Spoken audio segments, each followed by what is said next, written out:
ስሜ ሙሉቀን ፈቃድ ይባላለሁ። በሙያ የሜዲካል ባዮኬሚስትሪ እና የክሊኒካል ኒውትሪሽን ረዳት ፕሮፌሰር ሲሆን በሎዛ የስነ ምግብ ሕክምና ማዕከል የስነ ምግብ አማካሪ ነኝ። በበዓል ሰሞን የቅባት ይዘታቸው ከፍ ያሉ ምግቦችን ነው የምናዘወትር። እዚህ ጋር ክትፎ በቅቤ ስንል አንደኛ ቀይ ስጋ ውስጥ የነበረው የራሱ ቅባት እንዳለ ተጨማሪ ደግሞ ሳቹሬትድ ፋት ያለው ቅቤን ጨመርኩበት። ይሄ ደግሞ ኮሌስትሮል መጠን እንዲያዛባ ያደርጋል።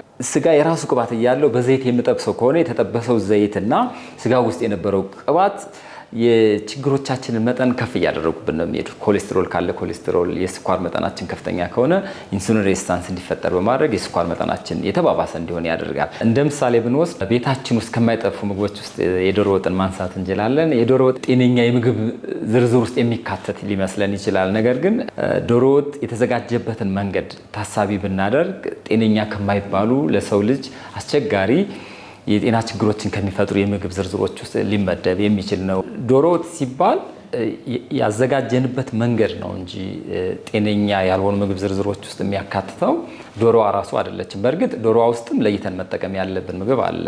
ለምሳሌ የኮሌስትሮል መጠኑ ከፍ ያለበት ሰው ዶሮዋ ውስጥ ያሉትን ኦርጋን ብልት ብለን የምንጠራቸውን የምግብ አይነቶች ለምሳሌ እንደ ቆዳ ያሉ ምግቦችን ባለመጠቀም ኮሌስትሮላችን እንዳይጨምር ማድረግ እንችላለን። ነገር ግን ከዶሮ ውስጥ እንደ ቺክን ብረስት ይሄ መላላጫ የሚባለውን የዶሮ ክፍል የዶሮዋን የእግር ክፍል በተለያየ መንገድ በመቀቀል ወይ ደግሞ በሾርባ መልክ በመስራት ብንጠቀም ከዶሮ ስጋ ማግኘት ያለብንን ነገር ያለምንም ችግር ለመጠቀም ያስችለናል ማለት ነው። ስለዚህ ችግሩ ያለው ምንድነው? ዘይትን በመጥበስ የማዘጋጀቱ ሂደት ነው እንጂ ጥያቄው ያለው ዶሮዋ ጋር አይደለም ማለት ነው። ለማሳየት ያክል ዶሮ ውስጥ የምናስገባቸው በጣም ጠቃሚ ይዘት ያላቸው እንደ ሽንኩርት፣ ቲማቲም፣ በርበሬና መሰል ቅመማ ቅመሞችን ታሳቢ ብናደርግ በውስጣቸው ለሰው ልጅ ጤንነት የሚጠቅሙ አንቲኦክሲዳንት፣ ቫይታሚንስ፣ ፋይቶኬሚካልስ፣ ሚነራልስ የሚያካትቱ ናቸው።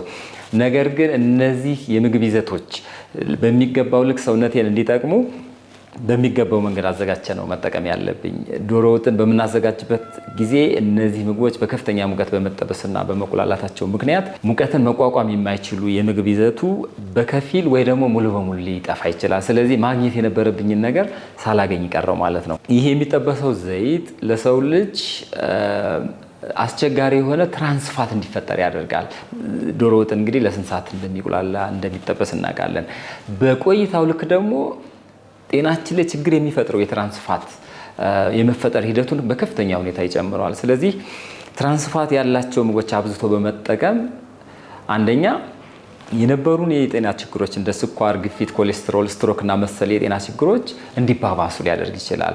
ወይንም ተጋላጭነታችን በከፍተኛ ሁኔታ እየጨመረ እንዲመጣ ሊያደርግ ይችላል ማለት ነው። ስለዚህ ኮሌስትሮል መጠኑ ከፍ ያለበት ሰው ስጋውን ፈጭቶ በቅቤ ለውሶ ክትፎና መሰል ሌሎች የምግብ አይነቶችን አዘጋጅቶ ከሚጠቀም ይልቅ እንዲያውም ስጋው ውስጥ ያለውን ቅባት እንዲወገድ ገንፈል አድርጎ ውሃውን ካስወገደ በኋላ በራሱ ጠበስ አድርጎ ወይም የተቀቀለውን ቀጥታ በመጠቀም ከስጋ ማግኘት ያለበትን ነገር ማግኘት ይችላል። በበዓል ማግስት የምንሰራው ምስር ወጥም ይሁን ድንች ወጥ የዶሮ ወጥ አሰራር ሂደትን የተከተለ ነው።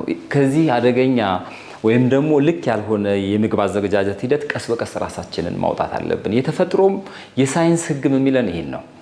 ምግቦቻችንን ጤነኛ በሆነ መንገድ ማዘጋጀት አንዱ ምንድነው? ከዘይት ውጭ በሆነ መንገድ በተለያየ መንገድ የምናዘጋጅበት እድል አለ። ስለዚህ ምስር ካለ ቤታችን ውስጥ ምስርን በመቀቀል እናዘጋጅና ከላይ ለሰው ልጅ ጠቃሚ የሆኑ ቅመማ ቅመም፣ ሽንኩርት እና ጤነኛ ዘይት በመጨመር ማዘጋጀት እንችላለን። ሽሯችንን በዚሁ መንገድ እያዘጋጀን ብንለማመድ ቀስ በቀስ ችግሩ ከመምጣቱ በሽታው ከመምጣቱ በፊት እንደዚህ አይነት የምግብ ስርዓትን ማሻሻል ብንችል ስኳር፣ ግፊት፣ ኮሌስትሮል እንዳይከሰት ትልቅ ድርሻ ይኖራቸዋል ማለት ነው።